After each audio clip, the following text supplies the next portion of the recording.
আচ্ছা, এই কাহিনীটা কতজন জানে বাইবেলের? হাফ জানে। আমি তোমাদের বলছি, যখন পরমেশ্বর তার লোকেদেরকে মিশর থেকে নিয়ে এসেছিলেন, তখন ফৌরন সে কি করেছিল? তার মিশর লোকদেরকে মারার জন্য অযুত ঘোড়া হাতি করেছে, তার সেরা বাহিনীকে নিয়ে এসেছিল। আর মূসা তার দাস ছিলেন, আর ইসরায়েল বাসীরা তার পিছন পিছন চলছিল। মূসা একজন প্রফেট ছিলেন। আর যখন পরমেশ্বর তার সন্তানদেরকে সেখান থেকে বার করাচ্ছেন, সমুদ্র দুভাগ হয়ে গেছিল। মূসার সেই লাঠি ঠেকানো পরমেশ্বর মূসার হস্তদ্বারা কার্যকারী করেছিল। পরমেশ্বর মূসা বলছে, রে মূসা, ওই লাঠিকে তুই সমুদ্রে ফেকা, ওই সমুদ্র দুভাগ হয়ে যাবে। আজকে সমুদ্র দুভাগ হয়ে গেছিল। আজকে সমুদ্রের মধ্যে থেকে পুরো ইসরায়েলবাসী হাঁটতে হাঁটতে গিয়েছিল। যখন ইসরায়েলবাসী চলে গেছিল, তারপরে যখন মিশররা তাদেরকে আক্রমণ করার জন্য নদীর মধ্যস্থানে আছে, পরমেশ্বর কি করছে? সমুদ্রের জলকে আমার সমতল করে দিয়েছে, আর মিশরবাসীকে পুরো বিপাক করে দিয়েছে, আর ইসরায়েলবাসীকে তিনি বাঁচিয়েছেন। এই বাক্যের তত্ত্বাবধান কি? এই বাক্যের গুরুত্ব কি? এই বাক্য আজ তোমার পিছনে শত্রু লাগছে, আজ তুমি সিচুয়েশন খারাপে দাঁড়িয়ে আছো, আজ তুমি নিন্দার ব্যক্তি আছো, আজ যারা ঈশ্বরকে জেনে তোমাকে অনেক লাঞ্ছনা করছে, আজ তুমি ফাইটিং করছো তোমার জীবন নিয়ে, সংসারের জীবন নিয়ে, ফাইন্যান্সিয়ালি প্রবলেমস নিয়ে, আজ তোমার পরিবারকে নিয়ে, ছেলে মেয়েদেরকে নিয়ে তুমি লড়াই করছো। আমি তোমাদের সত্যি সত্যি বলছি, যেমন ফৌরানের তার রথ সমস্ত জলে ডুবে গেছিল, আমি সত্যি বলছি, তোমার শত্রু তোমার পিছনে ডুবে যাবে। তোমাকে ইসরায়েলবাসীর মতন পরমেশ্বর করে করে তুলে নিয়ে আসবে। তোমার অভাব তোমার চোখে পরমেশ্বর কখনো আনতে দিবেন না। যেমন পরমেশ্বর ইসরায়েলবাসীকে স্বর্গ থেকে রুটি খাইয়েছিল, আমার পরমেশ্বর তোমাকে তোমার গন্তব্যে নিয়ে যাবে। আমার পরমেশ্বর তোমাকে আহার দিবেন, প্রভু যিশু মসিহের নামে। তুমি পিছন ফিরে না তাকাও। ইসরায়েলবাসী তাকায়নি, ইসরায়েলবাসী পরমেশ্বরের আজ্ঞাকে মেনে ইসরায়েলবাসী চলছে চলছে মূসার পিছন ধরে। আর মূসা যখন সমুদ্রে উপরে চলে গেছে, আর দেখো পরমেশ্বরের দূত এসে সেই জলকে আবার সমতল করে দিল। আর মিশরের অযুত ঘোড়া, তাদের রথ, তাদের বাহিনী সব ধুলায় মিশে গেল। ফৌরনের চাপটা ক্লোজ হয়ে গেছে সেদিকে। হালেলুয়া। তার অহংকার টিকে নেই, ফৌরনের অহংকার টিকে নেই। কিন্তু পরমেশ্বর তার সন্তানদের, পরমেশ্বর তার লোকেদের যত্নভাবে সুরক্ষিতভাবে কোথা থেকে নিয়ে এসছে? সমুদ্রের মধ্যে, নৌকায় করে নয়, হাঁটা পথে নিয়ে এসছে। নদীটা আমার দিকে দাঁড়িয়ে কি কাদা, তাই না? ঠকঠকা শুরু করে। আর তুমি যত বড় সমস্যা থাকো না কেন, তুমি যত বড় প্রবলেমসে থাকো না কেন, আমার জিহ্বা তোমাকে শুকনা পথে নিয়ে যাবেন, আমার জিহ্বা তোমাকে বন্ধ পথ দিবেন। আমার পরমেশ্বর ইসরায়েলবাসীকে শুধু নিয়ে গিয়ে ছেড়ে দেয়নি, তাদেরকে ডেজ দিয়েছে, তাদেরকে নিয়ে গিয়ে পাথর থেকে পরমেশ্বর জল উৎপন্ন করে খাইয়েছে, স্বর্গ থেকে তাদেরকে মাংস আর রুটি খাইয়েছে। কি দেন তাদেরকে পরমেশ্বর?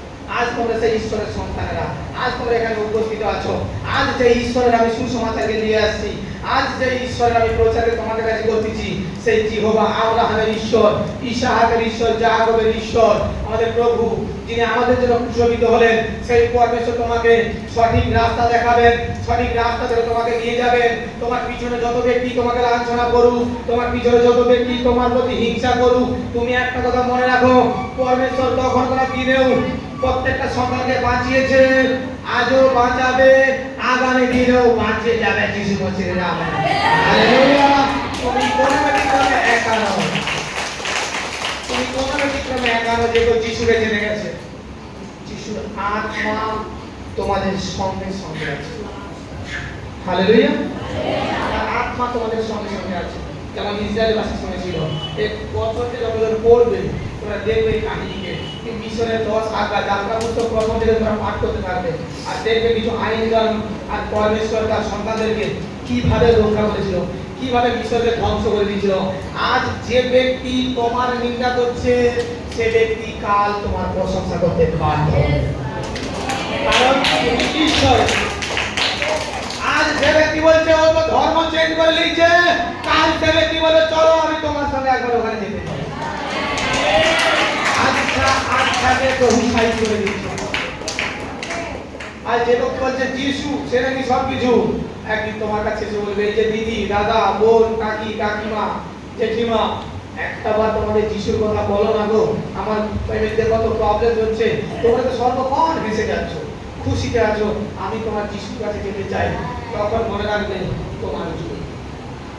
কেন আমি বারবার সেটাই বিশ্বাসী সন্তানরা মুখ থেকে হাসি সরাবে না, সর্বক্ষণ হাসবে। কারণ তোমার মনে দুঃখ আছে, কারণ কি আছে? এতদিন তোমরা অনেক ছিলে, এখন নেই। যখনই যিশুকে জেনে গেছো, তোমরা অনাথ নেই, তোমরা প্রভু যিশু খ্রিস্ট তোমাদের হয়ে লড়াই করছেন। আমাদের হয়ে ওখানে স্বর্গের রাজ্যে একজন তো আছেন, আমাদের যাজক, তিনি আমাদের হয়ে অনুনয় বিনয় করতেছেন পরমেশ্বরের কাছে। আমরা কিসের জন্য মুখ ভার করবো, কিসের জন্য চিন্তা করবো? আরে আমার চিন্তা তো আমি পরমেশ্বরের কাছে দেবো।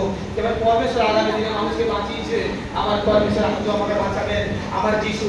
কতজন জানে সবার আগে তোমরা যত করে আপনজন থাকো বলে কেন, সবার আগে তোমার কথা প্রভু যিশু শুনে। তোমার প্রত্যেকটা কথা প্রভু যিশু শুনে। তুমি প্রার্থনা কালে যা যা বলছো তোমাকে শুনে প্রভু, আর তোমার অঙ্গীকার হিসাবে তোমার জীবনে পরমেশ্বর সেই দ্বার, সেই গেট খুলে দেয়, কিন্তু সেই লক্ষ্যে তোমার পৌঁছাতে হবে। হালেলুয়া।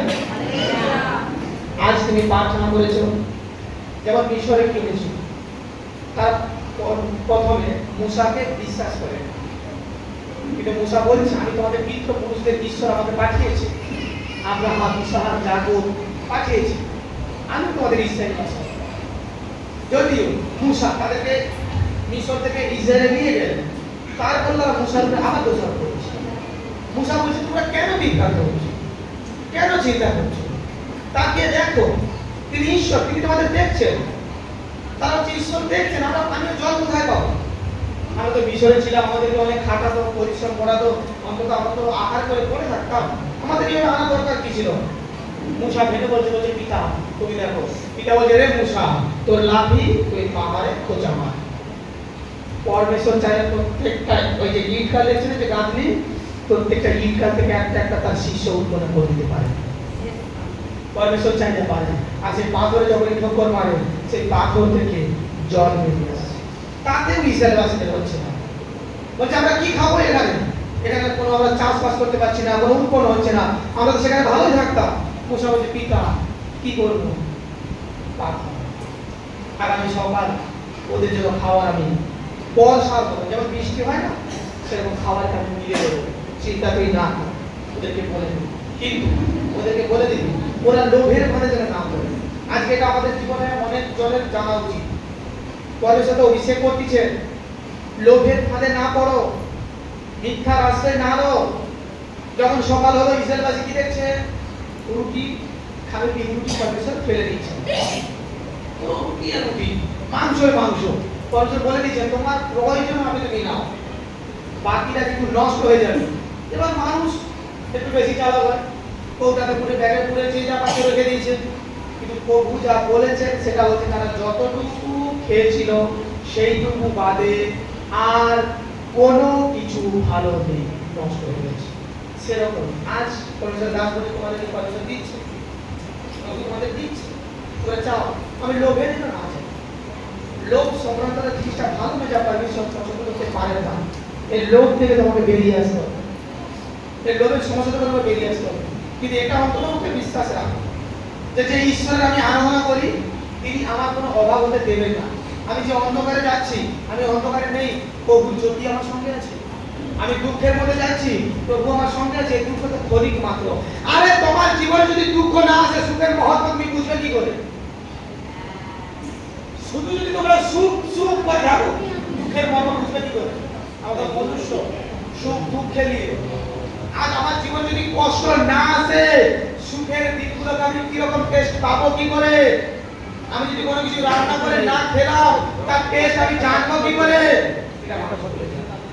যখনই তোমার জীবনে চিন্তা হচ্ছে, কষ্ট হচ্ছে, আমি তোমাদের সত্যি বলছি, সেই মুহূর্তে বাড়িতে ফোন থাকুক, বক্স থাকুক, প্রভু যিশুর গান চালিয়ে নাচা স্টার্ট করে রুমের মধ্যে, দেখা দরকার নেই।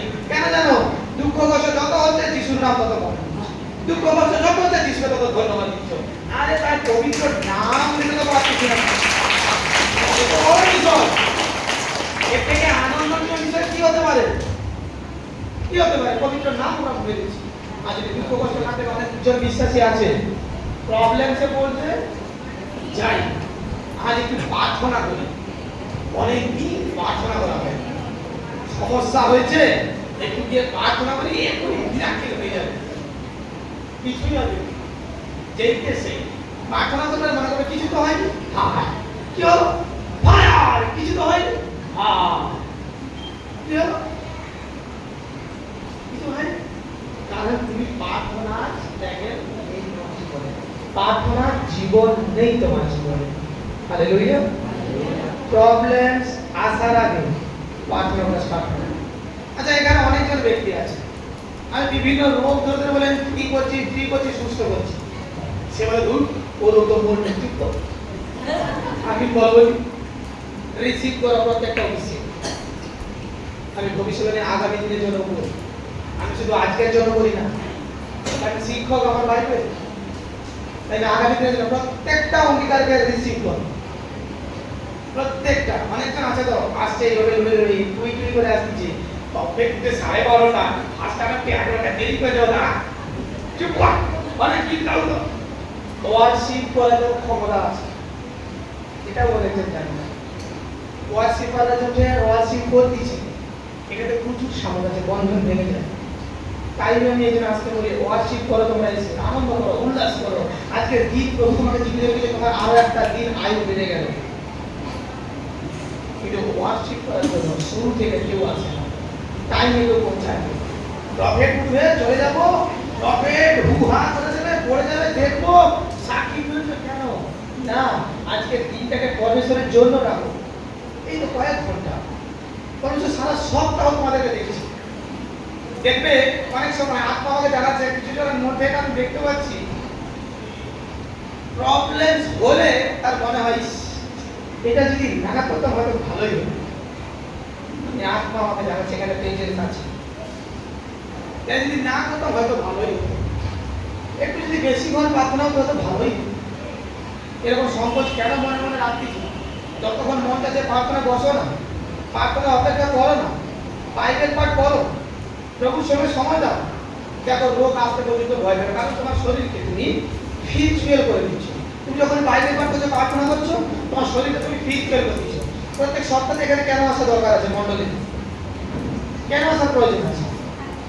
আজ এই যে অভিষেকগুলো করতেছে, এই অভিষেকগুলো কারা শুনতেছে, এই অভিষেকগুলো যারা এসছে তারা, যারা আসেন তারা কি হচ্ছে, একবেলা তো ঘুমাচ্ছে, পারা যারা স্ত্রীরা আছে হয়তো পুকুরে হাঁড়ি বাসন ধুতে যাচ্ছে, হয়তো তোমরা বছর শুনছো। তাহলে আমি যখন সপ্তাহে এখানে আসতেছি, হিলিং হচ্ছে, অভিষেক হচ্ছে, তার অগ্নিদার আমাকে ঘিরে রাখতেছে, তাহলে আমি প্রত্যেক সপ্তাহে অভিষিক্ত করছি, আর প্রভুর এক পাওয়ার আমার সঙ্গে আছে, আমাকে কেউ মুড়ে ফেলতে পারবে না।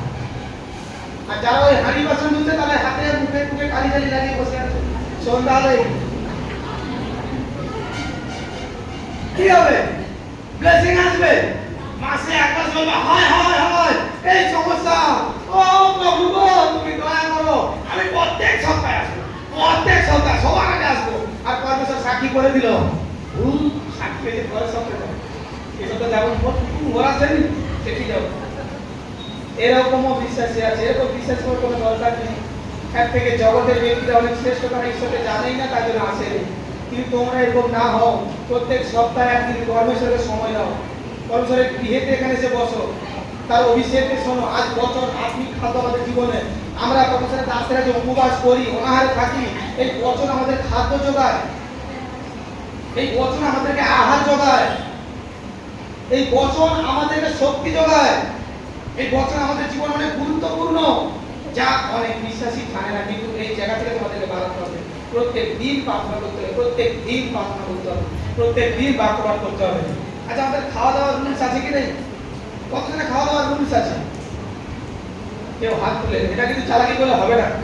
রোজ দুপুর হলে সবাই ভাত খেতে বসে পড়ে, রাত্রি হলে বসে পড়ে টিফিন চা, সিস্টেম আছে তো, হ্যাঁ না তো ধারণা কেন তাহলে এরকমই আত্মাকে খাদ্য দিতে হয়। হালেলুয়া। যে আত্মা তোমরা এখান থেকে নিয়ে যাচ্ছ, সে আত্মাকে খাদ্য দিতে হবে। এবার সে আত্মাকে খাদ্য কিভাবে দেবো? বচন, এই বাক্য, আর তার আত্মা পুষ্টি করাবে। আর আত্মা যখন পুষ্টি করবে তখন তুমি ব্লেসিং পাবে। আর তুমি যদি ব্লেসিং হবে, তোমার মধ্যে না থাকে রোগ, তোমার মধ্যে না থাকে অভাব, না থাকে কোনো দুঃখ, না থাকে কোনো কষ্ট। দুঃখ বলে কিছু তোমরা মনের মধ্যে রেখো না। যতজন বিশ্বাসী আছে, যা হচ্ছে হবে। যে জিহোবাকে আমি ডাকতেছি, তিনি তো আমাকে দেখতেছেন। আমি কেন করি? আমি খুশি থাকবো, তার বচন অনুসারে আমি আমার জীবন যাপন করবো। আর দেখবো পরমেশ্বরের খুশি, পরমেশ্বরের যে আনন্দ, সে সুখ প্রভু আমার জীবনকে ব্লেসিং করে দিয়েছে। কতজন বুঝতে পারছে বাবা? কতজন আমি গল্পে বেঁচে আছি? কতজন বুঝতে পারছি? কারণ বাক্য আমাদের জীবন খাদ্য।